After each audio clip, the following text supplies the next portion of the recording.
Another 40-win season is in the books for the Blackhawk Braves, earning them a spot in the postseason. In fact, the Braves are hosting a 3-team sectional this weekend. And while starting over is an element, so is the momentum from a great regular season. I think we've been in about 22 ball games this year where the final score has been within 2 runs. So we've played a lot of tight ball games. We've come from behind numerous times. We've gone into extra innings numerous times. So that's going to help us. You know, as long as the guys keep it in perspective, they don't get too high, don't get too low, stay even kill. You know, playoffs is just a continuation of what we've done.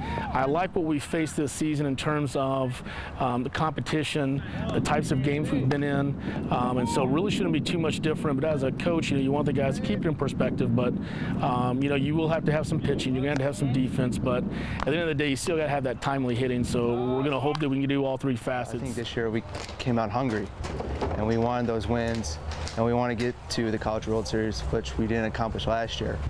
So this year we're staying probably a little more driven than last year. Of course, that main goal is to get past the playoffs this weekend, regionals the weekend after that, and hopefully we get to that College World Series. But as a team, I mean, we're hitting full stride at the right time, really, and couldn't ask for it any other way, really. What's the difference between a good regular season team and a good tournament team? You have to be able to do what this weekend? Right. I think we have to.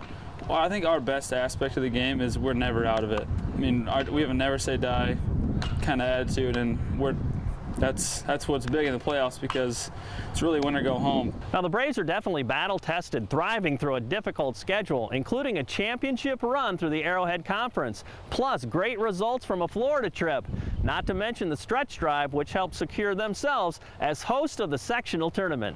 We set our schedule up for that to play the tougher competition going into the end of the regular season, but tremendous group of sophomores. We knew last year recruiting these guys when they came in as freshmen was a special class. Towards the end of the season, we faced some pretty talented pitchers, I guess you would say. The guys who bring it up to higher 80s, some of them would touch the low 90s. And of course, you're going to see that when you go to the playoffs. You're going to see your number 1, your number 2 all the time during that playoff time. And I guess seeing that towards the end of the season kind of gears us up towards getting ready for the playoffs. We know how much time we put into it, and I think we can beat anyone in the nation as a team when we're playing well. Well, baseball is such a different sport, I guess, too. It is one-on-one, but then it is 9-on-9, too. Right. I mean, where has unity fit in with you guys? And like sometimes drama can get in the way of things, too. I mean, how unified is this team? Can you kind of put a number on it? Can you kind of quantify it a little bit? Like, wow. I really can't explain it. I mean, we're such a close team, and we all get along, and there really aren't any feuds that we go through.